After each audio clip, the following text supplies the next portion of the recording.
کہ high court سے آپ یہ توقع مت رکھیں کہ وہ ان کو ریلیف دیں گے. چلیں ہائی کورٹ سے نہ بھی ملا, سپریم کورٹ سے مل جائے گا, اچھا ملنا تو ہے ہی. اب سپریم کورٹ کے اندر کوئی ایک کیس کا فیصلہ اگر وہ کہتے ہیں درست ہوگا تو پھر عمران خان باہر نہیں آئے گا, پھر کیا کریں گے؟ بات یہ ہے کہ یہ ایکسپیکٹیشنز ہیں. اللہ بہتر کرے خان صاحب کے لیے, اللہ ان کو اپنا فضل کرے, ان کی پارٹی پر بھی اور ان پر بھی. لیکن یہ کہنا کہ جی وہ ایک دن میں آئیں گے, وہ ایک ماہ میں آئیں گے, 2 ماہ میں, یہاں پر تب کلچر جو ہے وہ آپ کو پتہ ہے ہمارا کلچر کیا ہے. اگر جج ریلیف دے دے تو اس کے خلاف, جج نہ ریلیف دے تو اس کے خلاف. بات یہ ہے کہ ہائی کورٹ سے مجھے توقع نہیں ہے, میں پھر واضح طور پہ کہہ رہا ہوں کہ ہائی کورٹ سے پی ٹی آئی کو خود بھی توقع نہیں ہے ان کے وکلاء کو کہ وہاں سے کوئی ریلیف ان کو ملنے جا رہا ہے.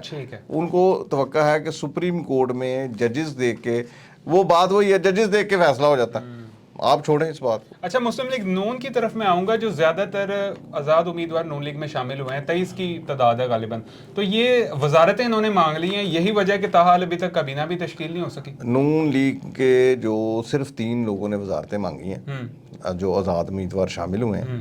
دوسری بات یہ ہے کہ اگر آزاد امیدوار اب سائڈ پر بھی ہو جاتے ہیں, جو کہ اب نہیں ہو سکتے کیونکہ انہوں نے لکھ کے دے دیا, تو بھی نون لیگ کے پاس اور پیپلز پارٹی کے پاس اتنی اکثریت موجود ہے کہ وہ حکومت چلا لیں گے. جن وعدوں کے اوپر شامل ہوئے ہیں وہ وعدے بھی تو آخر نون لیگ نے پورے کرنے ہیں. ان وعدوں کے اندر کہیں بھی یہ نہیں لکھا, پہلے ہی میں واضح کر دوں, ماں سوائے بلوچستان کے 1 یا 2 بندے ایسے ہیں جن کے ساتھ وعدہ ہوا ہے کہ وہ ان کو وزارت میں شامل کریں گے, ادروائز کسی کے ساتھ منسٹری کا وعدہ نہیں کیا گیا. میں نے میرے اپنے سورسز ہیں, میں نے اپنے سورسز سے کنفرم بھی کی یہ بات کہ مسلم لیگ نون میں شامل تمام افراد ماں سوائے بلوچستان کے 1 یا 2 افراد ہوں گے جن سے وعدہ کیا, کسی سے منسٹری کا وعدہ نہیں کیا گیا. ٹھیک ہو گیا. اچھا, میاں صاحب کی فضل الرحمان صاحب سے ملاقات ہوئی ہے, تو کیا اندرونی احوال ہے, ہماری آڈینس کو بتائیں.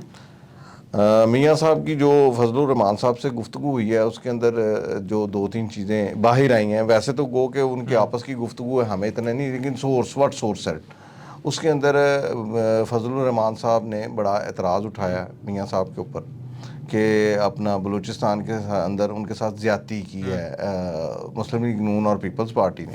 اور دوسرا انہوں نے بڑا اعتراض اٹھایا ہے کہ یہاں پر جو ہے اسٹیبلشمنٹ کی طرف سے ان کو ہروایا گیا ہے کے پی کے اندر. تو اس کا جواب میاں صاحب کا وہی پرانا جواب تھا کہ جناب ایک تو یہ ہے کہ اسٹیبلشمنٹ اپنی مرضی کے فیصلے کرتی ہے, ہم سے تو نہیں پوچھتی, اور جو ہم اگر جیتے ہیں تو وہ بڑی مشکل سے جیتے ہیں. تو ان کا جواب جو ہے واضح ہے کہ آپ کی اگر لڑائی اسٹیبلشمنٹ کے ساتھ ہے تو اس کو ایک سائڈ پر رکھیں, ہم کوشش کریں گے آپ کو میکسیمم ریلیف دلانے کی, اور جو باقی بات چیت ہے حکومت کے اندر شامل ہونے کے لیے وہ ان کو آفر کر رہے ہیں کہ ہم آپ کو بلوچستان کے اندر کوئی اچھا پیکیج دے دیتے ہیں سینئر منسٹر ٹائپ, اور دوسرے نمبر پہ یہ بھی انہوں نے وعدہ کیا ہے کہ ہم وفاقی حکومت میں بھی آپ کو بہت اچھا پیکیج دیں گے. تو اب دیکھیں اس کے ووٹ ڈال رہے ہیں کہ نہیں. دیکھیں ابھی تک تو وہ نہ ہی کر رہے ہیں, وہ کہتے ہیں ہم نہیں. نواز شریف صاحب نے ووٹ مانگا ان سے, نواز شریف صاحب نے 2 ووٹ مانگے, انہوں نے وزیر اعظم کا بھی ووٹ. رانا ثناء اللہ نے اس کی تردید کی ہے کہ نہیں مانگا. نہیں مانگے جی, رانا ثناء اللہ صاحب جتنی مرضی تردیدیں کرتے ہیں. رانا ثناء اللہ صاحب تو یہ بھی کہہ رہے ہیں کہ وہ احتجاج بھی نہیں کریں گے, لیکن مولانا غفور حیدری صاحب نے کہہ دیے کہ ہم کریں گے. تو اس میں کون سی بڑی بات ہے, تو یہ بات نہیں ہے. ابھی دیکھیں نا, یہ انہوں نے وزارت عظمیٰ کے لیے بھی ووٹ مانگا ہے اور شہباز شریف کی, اور انہوں نے ووٹ مانگا ہے صدر کے لیے بھی. انہوں نے آصف علی زرداری نے ان سے ریکویسٹ کی تھی کہ آپ ملیں. اچھا یہ بھی میں بتا دوں کہ آصف علی زرداری نے بھیجا ہے ان کو. آصف علی زرداری صاحب جو ہیں وہ بذات خود جو ہیں وہ نہیں گئے, انہوں نے میاں صاحب کی ڈیوٹی لگائی تھی کہ نواز شریف صاحب آپ جا کے ملے تو وہ گئے, ورنہ انہوں نے نہیں جانا تھا. اچھا, شہباز شریف صاحب منتخب ہو رہے ہیں چونکہ بظاہر نمبر گیم ان کے پاس پوری ہے, تو پھر پی ڈی ایم 1 سے جو عوام کو توقعات تھیں ان پر تو وہ پورا نہیں اتر سکے, لیکن پی ڈی ایم 2 کیا اتر پائے گی. دیکھیں توقعات, آپ کو لیٹسٹ نیوز یہ دے رہا ہوں کہ آئی ایم ایف نے اپنے پاس آنے سے پہلے حکومت کو انٹیمیٹ کر دیا ہے کہ ٹیکسز کی شرح میں 8.5% اضافہ کریں. جو آپ کے پاس موجودہ ٹیکسز ہے اس کے اوپر 8.5% اضافے کی بات کی ہے. اب یہ دیکھ لیں کہ 8.5% کن چیزوں سے اضافہ کر سکتے ہیں. مہنگائی پہلے بہت زیادہ ہے, اس وقت 32.7% مہنگائی کی ریشو چل رہی ہے. ہم لوگ 32.7% جو کہ اس خطے کی سب سے زیادہ ریشو ہے. تو مہنگائی کی شرح 32.7% ہے۔ ٹیکسز کے نظام کا کوئی حال نہیں ہے ویسے پاکستان میں. دیکھیں یہ اب بات آپ کی ٹھیک ہے کہ یہاں پر جن لوگوں کو ٹیکس دینا چاہیے وہ نہیں دیتے، جو اور بیچارے ٹیکس دے رہے ہیں انہی کے اوپر مزید ٹیکسز لگائے جاتے ہیں، اور بجائے اس کے کہ نیٹ آپ نہیں بڑھائیں. اچھا وہ جو جن کے اوپر ٹیکس لگ رہا ہے ان میں سے بہت سارے ایسے ہیں جن کے ٹیکس اس سے کئی گنا زیادہ ہونا چاہیے، وہ بچ جاتے ہیں۔ مثال کے طور پہ بہت ساری انڈسٹریز ہیں، اب میاں منشا گروپ آف انڈسٹریز ہے، اس کو آپ دیکھ لیتے ہیں تو آپ کو پتہ چلتا ہے کہ وہ گورنمنٹ کہتے ہیں یہ اپنا 50% بھی نہیں جمع کروا رہا۔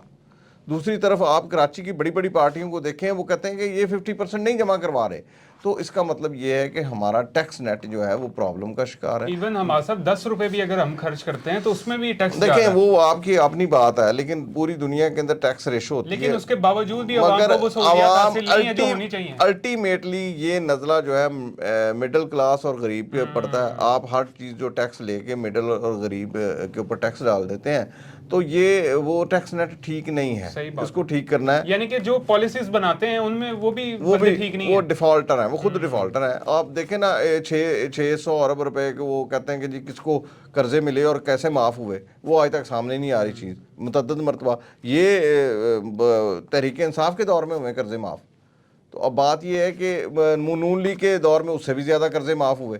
اب بات یہ ہے کہ جن لوگوں نے قرضے معاف کرائے ان کے نام کیوں نہیں لیتے، دیں ان کے نام۔ پرابلم تو یہاں پہ چل رہی ہے۔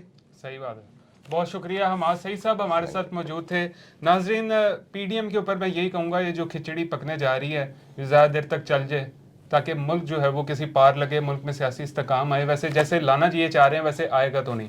اور دوسرا آئی ایم ایف کا میں یہی کہوں گا، یہ جو خبریں آپ کو سنا رہے ہیں کہ آتے ساتھ ہی سب کچھ ٹھیک کر دیں گے، تو ایسا کچھ نہیں ہونے والا، ٹائم لگے گا. اور پھر عوام کو جو ہے وہ ایک سخت جو سرکل ہے اس میں سے گزرتے ہوئے جو ہے وہ پھر ریلیف تھوڑے مل سکتے ہیں. لیکن اگر آپ کہیں کہ شروع میں ہی آپ کو مل جائیں گے تو ایسا کچھ نہیں ہونے جا رہا. تو اسی کے ساتھ یہ تھا ہمارا آج کا پروگرام. نیکسٹ میں پھر ملاقات ہوگی. اللہ حافظ.